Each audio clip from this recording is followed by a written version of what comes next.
There's a lot to take in. How do I feel about my country? How do you feel about our country today? So many mixed emotions. Even as we look back on the 4th of July today and we think about the stories and myths that seems to buttress what we as Americans tell ourselves about exceptionalism and patriotism, about our forebears who never did anything damaging or hurtful or abusive or uninformed or problematic.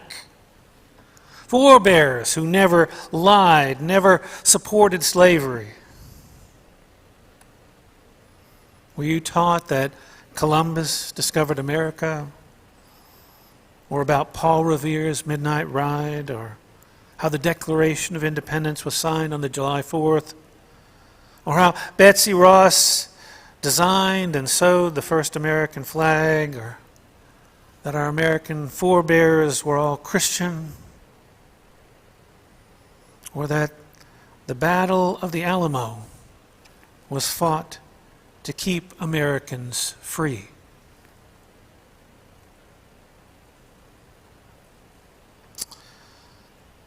In Forget the Alamo, Tomlinson and Stanford write, "The Alamo is an American touchstone, a symbol of our national resolve, looming during the 1950s as an embodiment of U.S. determination to halt the spread of communism. And during the 1960s, LBJ repeatedly invoked the Alamo to generate backing for the war in Vietnam. In time, it was embraced by patriots and right-wingers who viewed Santa Anna's Mexican army as a stand-in for all manner of threats, from communism to brown-skinned immigrants pouring across the Mexican border. And the Texas State Board of Education actually has a standing order that all school children must be taught the heroics version of the Alamo history. I grew up in Texas. Actually, I lived most of my life in Texas, 40 years. I was taught the heroic version of the Alamo history. I didn't question it. I accepted it as reality until I got to college. I started to hear a smidge of the more complicated history of the Alamo and really of all our United States.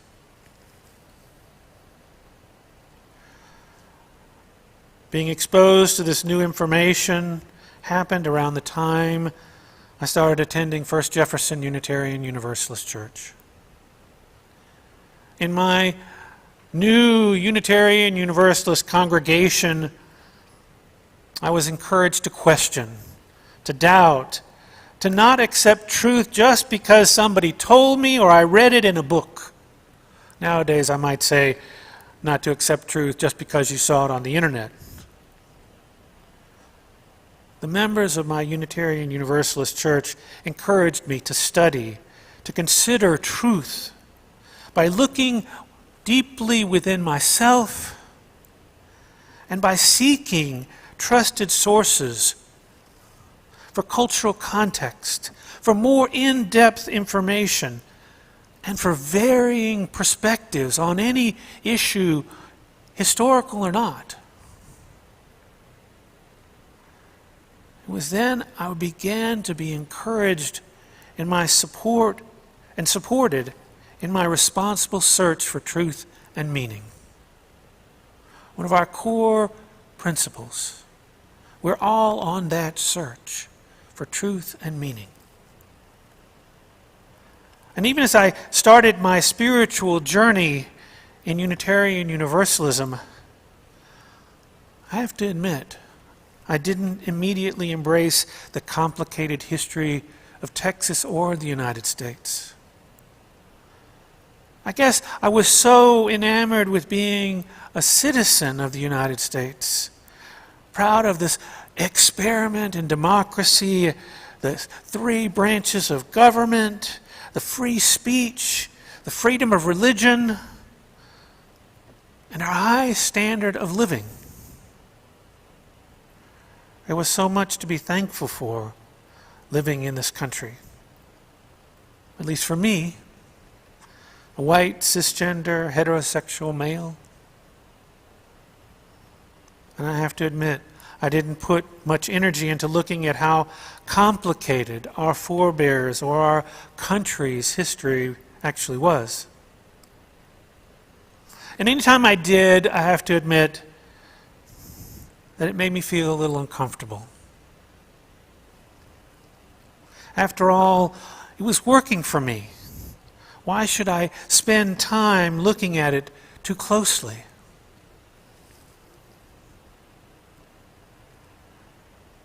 However, eventually my curiosity led me to some harder questions.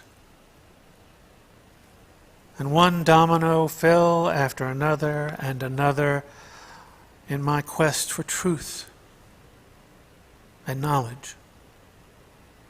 I became increasingly aware that some of what I had been told and taught in school, and heck, by my parents and everyone else, about the history of this country was an exaggeration at the very least. Much of American history that I was taught was oversimplified, distorted, and often sometimes just plain lies. It was around this time I picked up the book, Lies My Teacher Told Me, Everything Your American History Textbook Got Wrong by James Lowen. And I read, so long as our textbooks hide from us the roles that people of color have played in exploration from at least 6000 BC to the 20th century, they encourage us to look to Europe and its extensions as the seat of all knowledge and intelligence. So long as they say discover, they imply that whites are the only people who really matter. So long as they say celebrate Columbus, rather than teach both sides of his exploit. They encourage us to identify with white Western exploitation rather than study it. And in another place in the book, I read this, and I think it's what really started me opening myself. In some, U.S. history is no more violent and oppressive than the history of England, Russia, Indonesia, or Burundi. But neither is it exceptionally less violent. I began to read and look and try to understand more. Were you taught, for instance, that George Washington's dentures were made of wood? So many of us heard that myth. They weren't.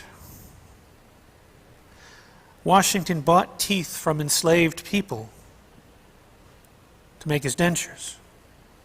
It's important to note that while Washington paid these enslaved people for their teeth, it does not mean they had a real option to refuse his request. And while I have heard time and time again about Thomas Jefferson saying slavery is a moral depravity and a hideous blot, he continued to hold throughout his life, adult life, over 150 human beings as property. And what other myths that support this idea of whites being the supreme force of our culture in the United States? The myths like Betty Ross, really didn't design or sew the first American flag. Paul Revere was just one of many riders that night. The founding fathers, well, they were not all Christian. Many of them were deists. Some were Unitarian. And now there are legislators around this country, in state legislatures, who are trying to deny or suppress our complicated United States history, making it illegal to discuss racism or to use the 1619 Project, which aims to reframe the country's history of placing the consequences of slavery and the contributions of black Americans at the center of the United States national narrative. Or to discuss critical race theory, which is an academic movement of civil rights scholars and activists in the United States who seek to discuss issues of race in the United States.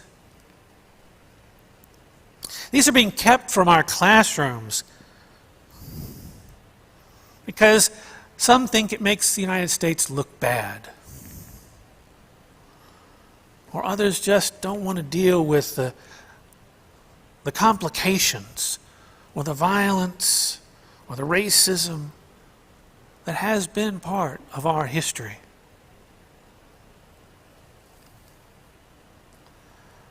So what do? How can I see this country now with all this complicated history? How can I feel about this country? I was brought up on a whitewashed, everything's great, move along, there's no problem here, history of the United States. As I delved deeper and understood more about this country, I wondered how could I even celebrate the 4th of July. Just this week, just a couple of days ago, the Unitarian Universalist Association put out on their Facebook page, July 4th is far more complicated than just a long weekend with backyard barbecues and fireworks. That tradition is white America's version of Independence Day. But what about the people whose land we live on? As the United States reckons with racism and marginalization that are undeniably part of our history, it's important to speak about the harm faced by indigenous people at the hands of the colonizers. As we light our grills to celebrate Independence Day, we must remember that colonialism is a current and ongoing process. This land was once the home of many indigenous people. It was who they were, as a mixture of their blood, their past, their current, and their future. So here I am today, 4th of July, wondering what to celebrate, wondering what to think about this country that I've loved, just wondering. As I read lies my teacher told me, I remember there were a few words of advice that Lowen offered. He said, the antidote to feel-good history is not feel-bad history, but honest, inclusive history. Can I love my country as I look at it honestly? Can I love my country even as I look at it through a more inclusive historical lens?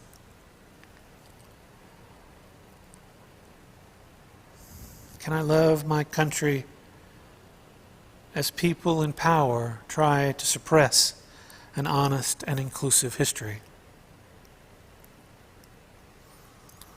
What about you? How do you feel about the United States of America right now? As you look at it, what's around us. And as you look at it more honestly, as you begin to look at it through a more inclusive historical lens. My friends, it's not simple. At least I don't think it's simple. The Buddha once said, "Those who have failed to work toward truth have missed the purpose of living." What is it to work toward truth? Well, as I learn more and read more and discuss with people of varying perspectives and look within myself more, I hope, I'm beginning to see our country more realistically, more honestly. And I'm committed to this journey, even with all its complicated feelings of anger and sadness and guilt and fear and joy. You might wonder how, with all this, how could you possibly feel joy? With all this dishonesty and obstructionism and white supremacy? I have to answer, I'm on a spiritual and historical journey, learning more about myself, and I see others wanting to learn more about our complicated history in their own personal quest. Did you know that on June 5th, 2020, almost all the top best-selling books on Amazon, 7 of 10, and at Barnes & Noble, 9 of 10, took on topics of systemic racism, including books like How to Be an Anti-Racist or White and Right Fragility and So You Want to Talk About Race. And in June 2020, the New York Times list of best-selling nonfiction ebooks and print, 5 of the top 10 addressed racism. One of them, The New Jim Crow, about mass incarceration, had been published 10 years before.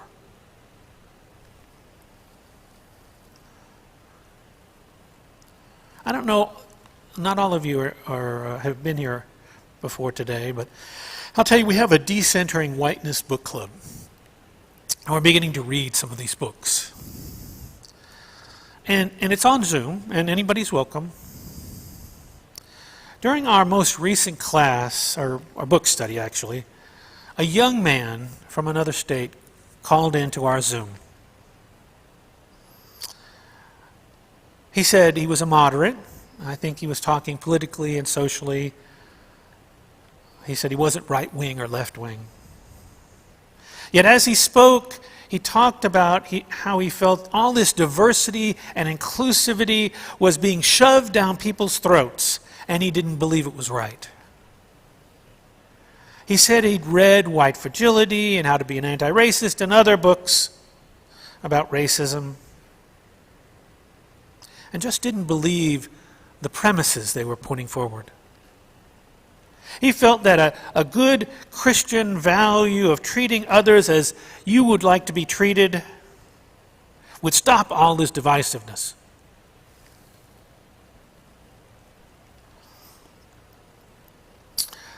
I guess you might think about how this was going with our intrepid group of Unitarian Universalists, listening carefully as this person said all of these things.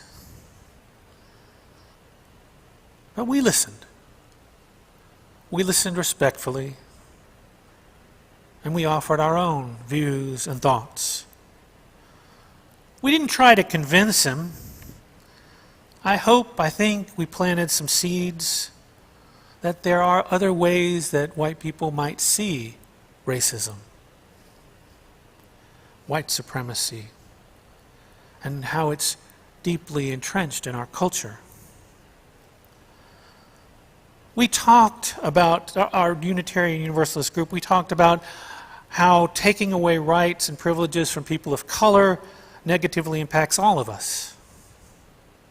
And how another way of treating others might be to treat them as they want to be treated, not as we would treat ourselves, because they're different from us.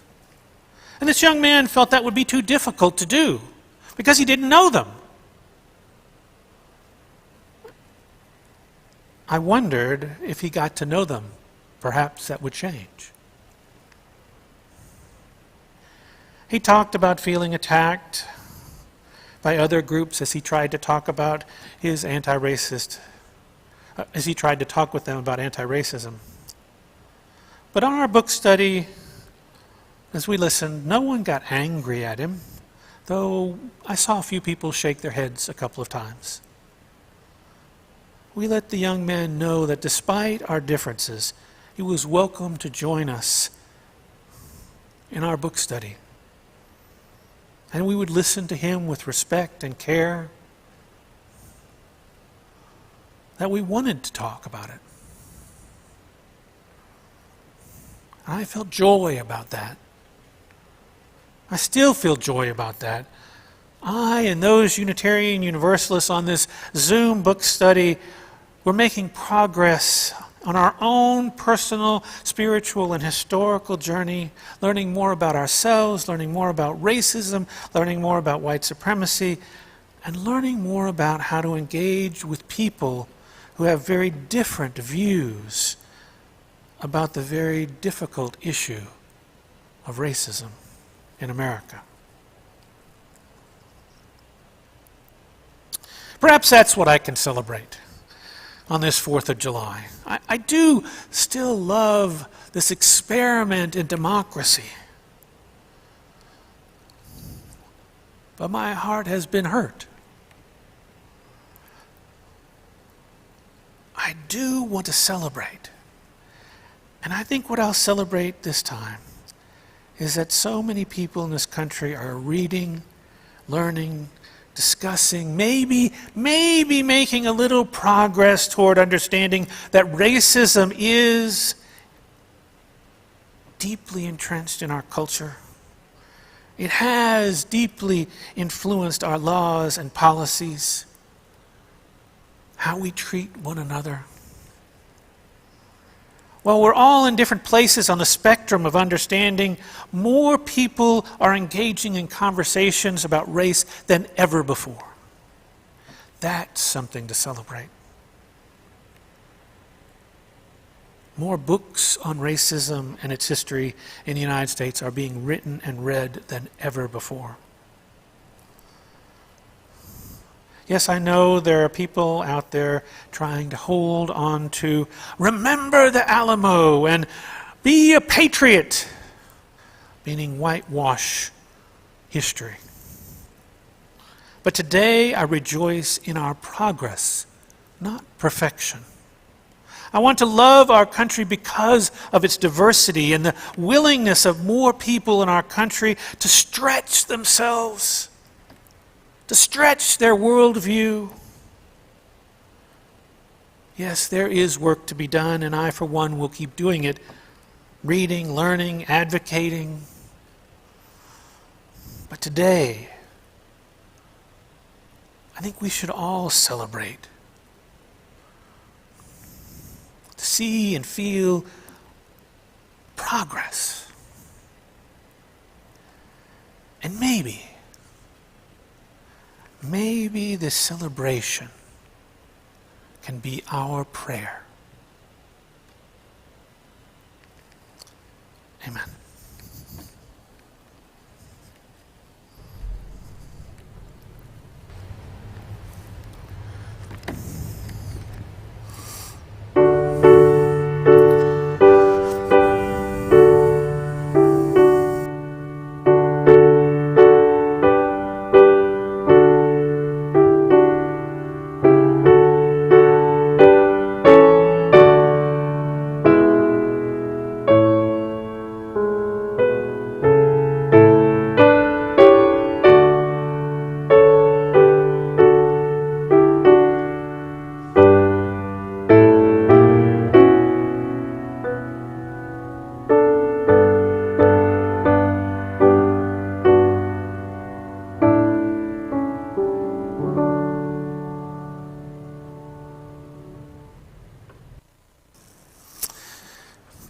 going to sing in just a second, but we're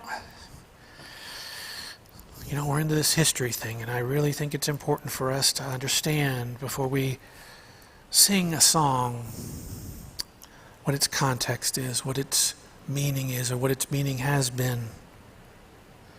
I chose hymn number 149, which is Lift Every Voice and Sing. You may have heard it somewhere. I don't choose to sing it because it's upbeat, but once again to open our minds and hearts to history. This song was written as a poem by James Welton Johnson and set to music by his brother John Rosamond Johnson. It was first sung by a group of young black children at a segregated school in Jacksonville, Florida, in order to honor Booker T. Washington. It immediately became popular, and by 1990, the NAACP dubbed it the African American National Anthem. It was Martin Luther King's favorite hymns. And so, my friends, we need to be careful when we use it. We must not use the song for colonializing intent, meaning that what we use the song for needs to mean and needs to serve the purpose that it was originally intended for, not what we want it to be. So please pay attention to the words. The song speaks of some of the horrors and violence of slavery and racism in our country.